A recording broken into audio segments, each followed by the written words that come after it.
Well, today is Sonic's 24th birthday. You have to ask the question, how has a mascot for Sega been able to reach iconic status in 1 year short of quarter of a century? I think it comes down to the appeal of the character. Is when you look at the very early games from 91 to 93, it was platforming but using breakneck speed. I mean, like most people, I got into Super Mario Brothers as my first exposure to video games in the late 80s. I mean, I don't know anybody who didn't have a NES back in the day. And as fast as Mario could be, which you had to push the B button on the NES pad, as I seem to recall, in order to go that fast, whereas with Sonic, all you had to do was keep pushing the D-pad to the right, and you were away. But again, it was just like, you know, very smooth, quick pace to his gaming, and the soundtrack helped a lot. I mean, you sort of hear the soundtrack that the Mario games had, and you hear Sonic's, and although it was done on electronic keyboard, as most people had a Yamaha keyboard back in the day, I know I played around one or two of those things during my high school years. You know, just always have fun. Just press the demo button, it's already this pre-made up score that you could just play around with.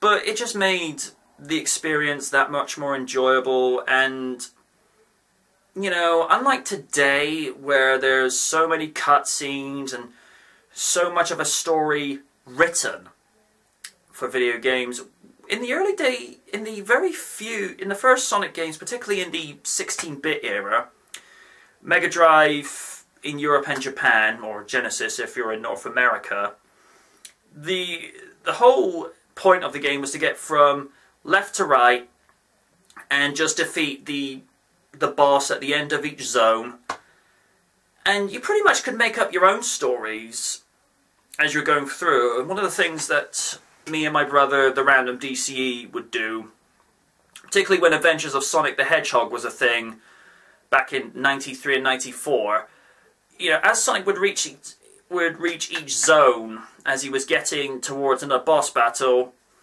you know, we'd be doing all the scratching ground over Robotnik voices, and then just sort of making up our own dialogue, you know, of how the story would go, and that was the whole point of it. You know, you didn't really need to be told what was doing. You just used your imagination. I mean, we hear, "Your maliciousness! What is it, you demented dumbbot? Sonic's approaching! Curse that hedgehog!" Ah! Or, you know, something that Long John Baldry would do. And as good as Mike Pollock is, and he is one of the best, Long John Baldry is the ultimate Dr. Robotnik, with Jim Cummings following very closely behind. There was something about that portrayal in Satam that made Robotnik so much more sinister, colder, darker, and menacing, like he was evil incarnate. That was the interpretation that most people found with that particular portrayal of Robotnik, or Julian Kintabor, if you read the Archie comic series. And I never know why never could understand why they never gave Satam a third season, because that would have done so well for the show. It was well written, very well animated, and they had a really stellar, decent cast for that show. I mean, like I say, Jim Cummings as Dr. Robotnik, Charlie Adler as Snively, Kathy Soucie as Princess Sally Alicia Acorn. I don't know what it is about her voice, but she can go into any series and make that any character she's voicing awesome. I mean, she's been Daisy Duck in Quack Pack. I've never got fully invested in that series, so I can't really comment, but, you know, whenever I hear her voicing a character and she's using her natural voice, you think there's Sally Acorn. And like I said, there was something appealing about that character. I mean, yeah, she could be stubborn and very hard-headed with mistakes she would make, but she was very no-nonsense and just kept Sonic in line. And you have Jaleel White, who I regard as the true voice of Sonic, because there's something very charismatic, sassy, and energy in his vocal delivery that from the very first moment that I heard Sonic speak in episode 1 of Adventures of Sonic the Hedgehog in Super Special Sonic Search and Smash Squad, you hear the voice and it's like, perfect. It's a little bit, what's the word I'm looking for? It is a little bit titchy, a little bit squeaky, but keep in mind, in most continuities of Sonic the Hedgehog, the character's 15 years young, and he's got to have this very adolescent tone about him, and Jaleel just made that role perfect. And I don't know what it is, in each continuity that he's been voicing Sonic, he just seems to perfect it just that little bit more. Even to when he was in the independent short movie by... This is going to annoy me because that name's going to be on the tip of my tongue. But it was a movie that the maker of it was also the same gentleman that did the Mega Man fan movie. And it just presented how Sonic would be done if it was somewhat grounded in reality. And I like the fact that even though Jaleel made Sonic's voice just a little bit deeper, a little bit more raspy, you hear the voice and you think, he's still got it. Blue Core Studios, thank you. I think the movie could have been a little bit longer, but for what little we got of Sonic, it worked to what it was needed to do, and it was living proof that a live-action Sonic movie could be done. But the problem with any kind of adaptation of bringing Sonic into live action is most of it is going to be done via CG, because unlike Mario, you'd have to find an actor, probably the same size actor that played E.T. in 1980 to be able to pull that off, and then obviously have someone come in and do a voiceover for Sonic. So Sonic is always going to be CG if he's done for live action. And I realise I'm getting off on a tangent, I apologise. Early 90s, very kind to Sonic, you know, introducing him to his very first audience. And, you know, like I say, I grew up in that era when video gaming, you know, console gaming was becoming a thing. But as it started getting towards the mid-90s, I mean, after Sonic & Knuckles, which to this day, for Sonic games, is the only lock-on cartridge technology, which I felt like Sega missed really failed to capitalize on this, because it was a one-of-a-kind thing, and it could have led into something else, but Sega being Sega, they don't capitalize on a good thing. I think that's so much the truth today. Now, as most people know, Sonic Adventure 1 was originally designed for the Saturn, but the development and the programming, it was too big for the Saturn to handle. And of course, by that stage in the late 90s, PlayStation and the N64 had kind of overtaken what the Mega Drive had done, and as good and as wonderful and as, you know, profitable the Mega Drive was for Sega, it could not compete with the N64, the first PlayStation, and with the PlayStation 2 on the horizon in 2000, 2001. Sega had to try and end the 90s as they began, dominant. And with Sonic Adventure, you know, because keep in mind, things like Sonic R and Sonic Jam, they were Sonic games, but they weren't Sonic games, if you get my meaning. Sonic R is basically a spin-off game, you know. I'm really surprised nobody's tried to make an HD remake of that game, because I really enjoyed that for what it is. It's a guilty pleasure of mine. But the timeline between Sonic and Knuckles and Sonic Adventure 1, 5 years is a long time for any kind of continuity or continuous continuity. Some believe, like myself, that Sonic Adventure 1 is a continuation from where Sonic and Knuckles left off. Again, that's just my belief and a few other people's belief. And there's others that believe that Sonic Adventure 1 was a nice little reboot, just to introduce Sonic to a new generation, which is not unreasonable to think. And at the time when the internet was becoming a little bit more commercially accessible, and you know, some of the specs that they had in the Dreamcast are things that are very common practice and standard in most game systems, like the Wii U, the PS3, the Xbox 360, and now of course jumping up to the current generation with the Xbox One and the PS4. Sega were always the ones to try and do something new. And virtual memory cards, you know, nobody did that after Sega. And you know, they had their own version of Pokemon, or also another version of Tamagotchis, by having the Chow being able to compete in the VMUs, which I thought was a very clever idea on Sega's part.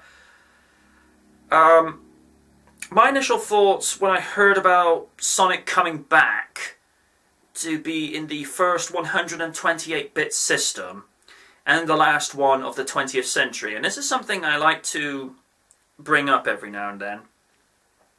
Say what you will about what happened with the Dreamcast in the millennium and the early 2000s, but they ended the last century and millennium as the world's most powerful console. No one will ever take that away from them.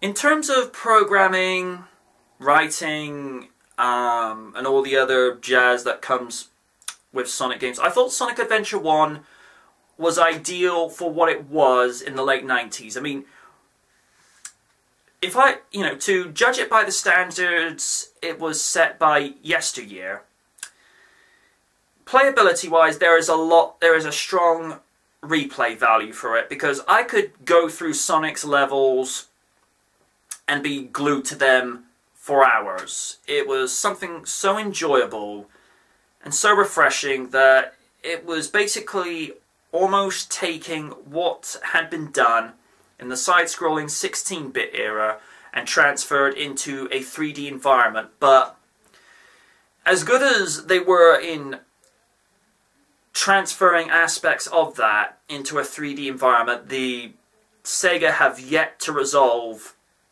the camera issue that has plagued Sonic games in 3D for at least the better part of 15 to 16 years now. Although they did seem to strike a balance when they got to Sonic Unleashed, where they could go from 3D to 2.5D, which is basically, you know, side-scrolling, but there's a slight emphasis on 3D gameplay, which I thought, okay, I don't actually mind that. That's actually clever on their part.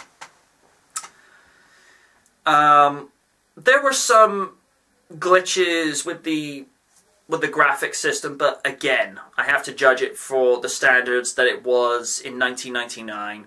And even when they did the GameCube port in 2003, when they did the HD update for the Xbox Live Arcade, they didn't try to do Sonic Adventure 1 in the same tone as they would have done with, you know, like I mentioned, with Sonic Unleashed or to Sonic Generations. They just tried to smooth things out, make things less blocky and jagged, and just try and smooth out what they had to work with. But this is where, you know, I have to be very critical about the first Sonic Adventure. Dialogue. You know, when your main protagonist says as a battle cry or as a means of saying that he's won the fight, "Hey, I'll play with you some other time," you're looking at thinking, what? I like the fact that this was a Sonic game that you could have more than one character to play as. E102 Gamers was very original, and I'm a little annoyed that, with the exception of Omega, they've never really tried to expand that character further and give it more material to work with in Sonic games that succeeded it after that. And this is also another major problem that future Sonic games had. They just kept bringing in too many new characters, although in recent years, with the exception of Styx the Badger, they have slowly pushed that, toned that down. Sonic Adventure 2, there was much more of a sense of gameplay and less about the sandbox gaming style that, you know, was nice to see in Sonic Adventure 1. But I think people wanted to see more of a return to speed, as seen with things like City Escape. Dialogue-wise, a slight improvement. Graphically and colour palette-wise, I felt, again, an improvement. It's even when they did the ported versions on the GameCube, when it was Sonic Adventure 2 Battle, you can have little added extras in the two-player format. And even when they did the HD update, again, not doing, say, something like Shadow the Hedgehog or into Sonic Generations. They just smoothened out and just improved on what they could. Because I think a lot of people misinterpret when you do an update, when they say HD, that some people's instant thinking is, oh, they're going to make it like the current games. Like, that's not how that works. They just smooth out and just, you know, improve on what they can, just so that it complements what they're trying to do. The thing I'm not been too happy about in recent years and recent games is the way that Knuckles has been portrayed. I mean, here's a character that debuted in the late winter, early spring of 1994. Starts out as a bad guy, because Robotnik has tricked him into thinking that Sonic is after the Chaos Emeralds for evil purposes, but is really just very naive. You know, Knuckles in the beginning was a very smart but naive character, and a lot of people mistake naivete for stupidity. If you're someone that's not been out in touch with the world and experienced what the world has to offer, you're not going to be very clued up on how the world works and how you can function within that environment. And Knuckles has always been a very cut-off, you know, a very lone character, because that's just the character he is. He you know, he's very much one to just, you know, be content with his own company. And the lengths that they've gone to in recent years, where writers on games have just made him look very stupid. It's a complete polar opposite of what the character was some 21 years ago. I appreciate some characters need to go through evolution and changes, but we want to see evolutions, not de-evolutions. Sonic's character, some people say in the last few years he's gone a little bit snarky, too sarcastic and douchey in some places. I think vocally, and I'm not going to get into the whole issue of, you know, Drummond versus Griffith and then Roger Craig Smith, because at the end of the day, as long as they deliver a good line and a good vocal performance, I could care less. If Jaleel White came back into the fold and was able to reprise his roles and be in the games, then that's a different story. But for the most part, I've rarely had a problem with vocal performances. But I do feel like the character has become, like I say, like most other people, you know, he's gone a little bit snarky. little bit too douchey, but he is meant to be the hedgehog with attitude. But I think it'd be good if his character that he's got in Sonic Boom could reflect how he was in Sonic Generations. It was at the right level. He could be sarcastic and witty, but he knew when to get serious. Now, where do I see him going from this point on? Well, first of all, Sega have got to get their act together. That is, you know, there's no dancing around the bush on that one. Sega are in a lot of trouble financially, and this is how I would do things if I was in charge of Sonic's direction, in charge of Sonic Team, and the progression that the character has to go through in the future. I think the control of Sonic Team should be handed over to Sega of America, because when you look at what they did with Sonic Adventure 2, they knew what they were doing.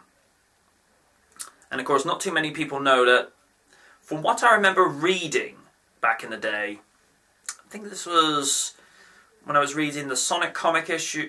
I can't remember exactly what issue, and I know I appreciate that's very poor on my part, and I apologize for that. But I remember reading that Knuckles was actually a creation of Sega of America. Now, if I happen to be wrong with this, you are more than free to correct me if you're watching this on Blip, DynamicKnight.com, or on my YouTube page.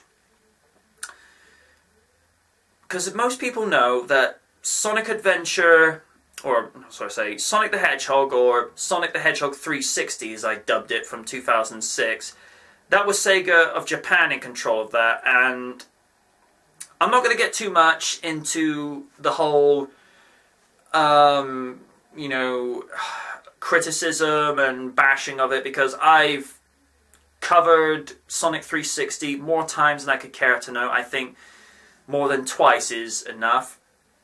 But I shall simply state that the game needed much more time for development, needed a lot more beta testing, and I think a revision of the story could have done with some rewrites.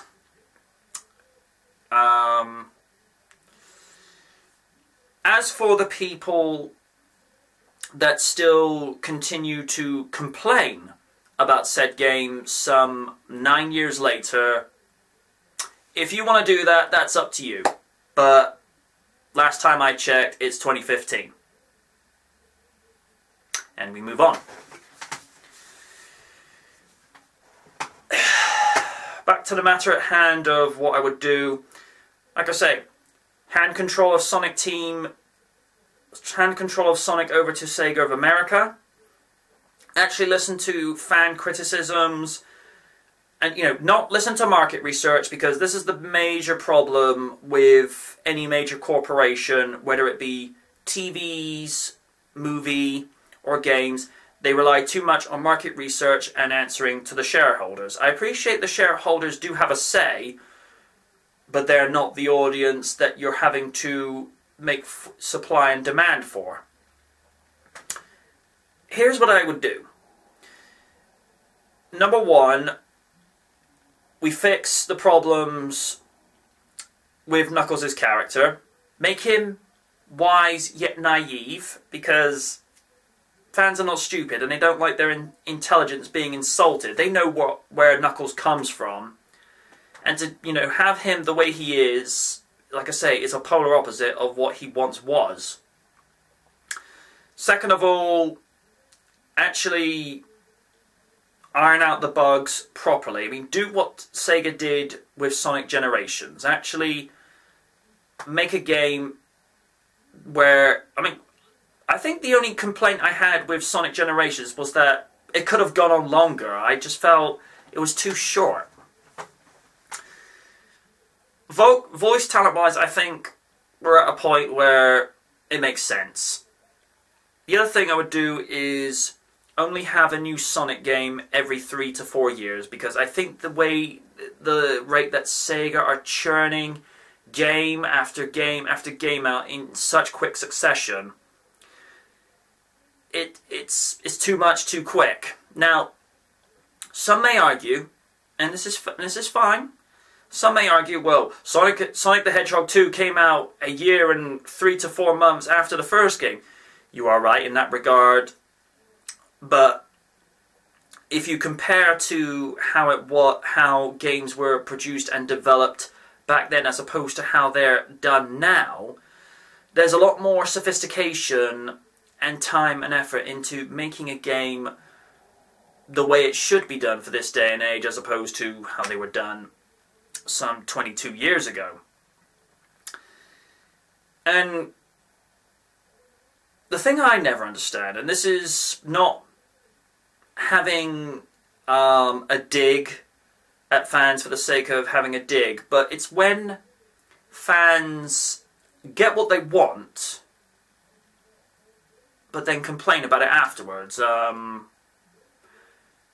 Again, not having a dig at them, but I've never understood why that mentality is there.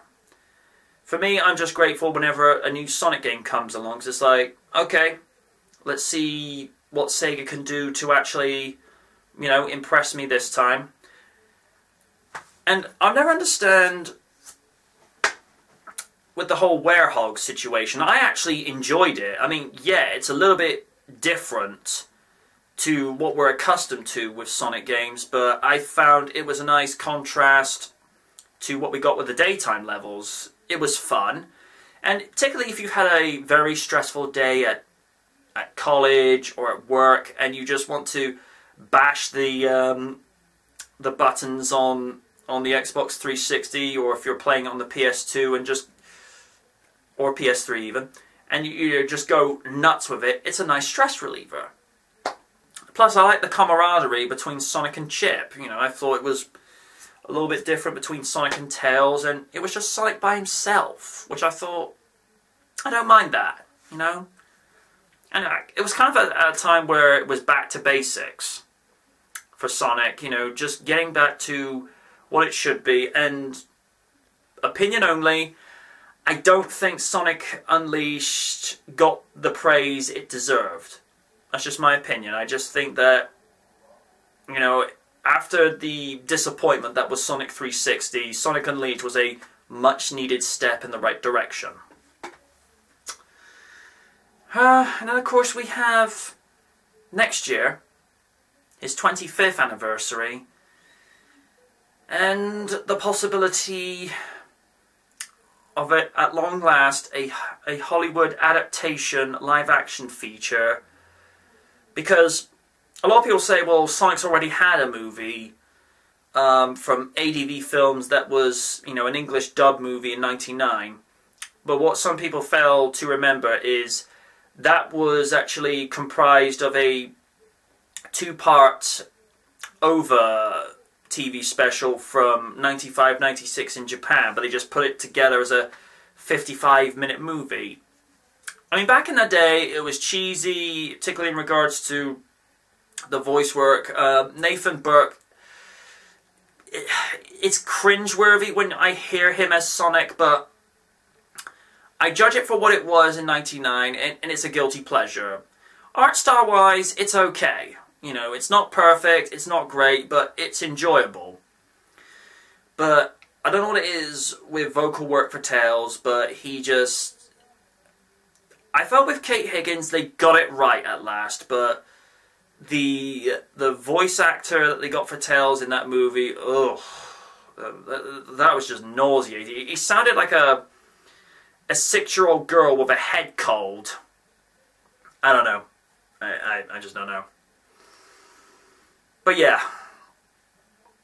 at the moment, it's dicey in regards to what direction Sonic's going in, because it's at a point in a slump again, where Sega are trying to feed all these ideas into the system, but, you know, Sonic Boom looked promising, from what I've heard other gamers and other Hedgehogites say, but when people go so far to say that Sonic 360 is better than Sonic Boom, you think,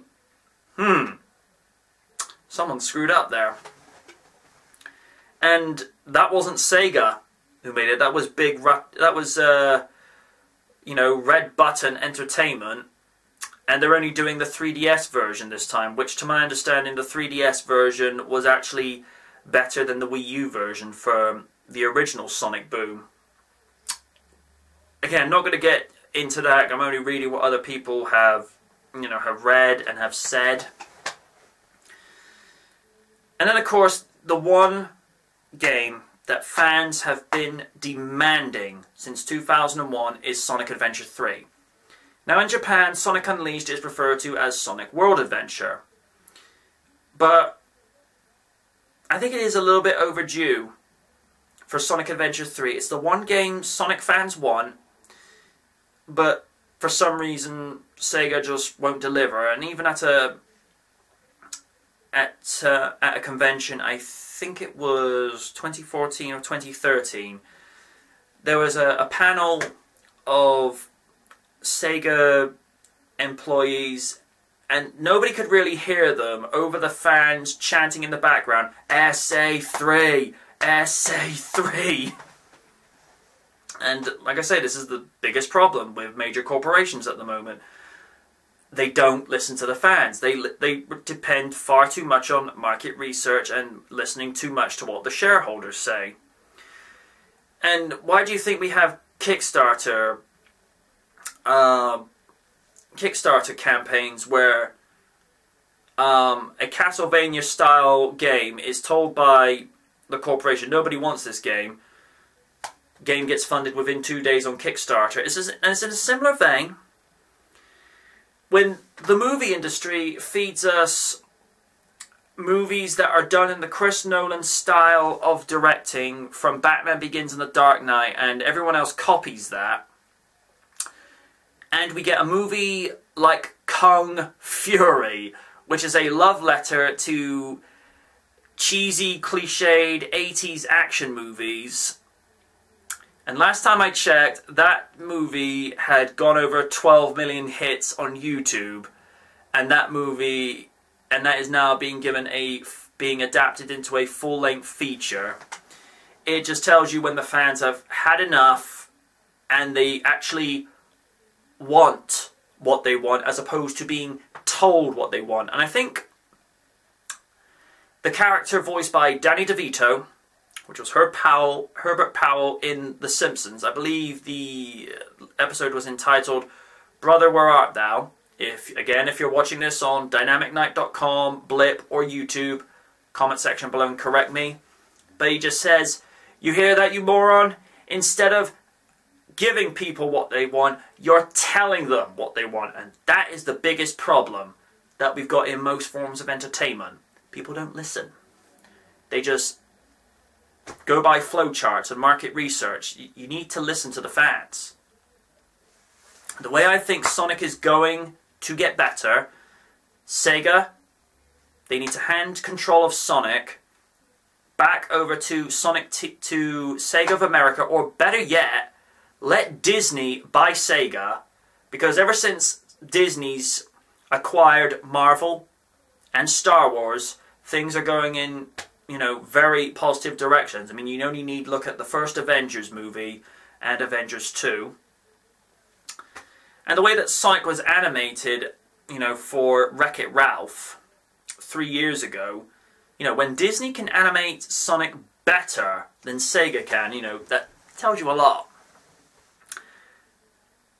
Sega need to go back to basics with Sonic. Look at what made the original games so good and apply that to the modern formula, but at the same time modernizing it, yet stay true to what they were about. And again, this is what is so wrong with Sonic at the moment, that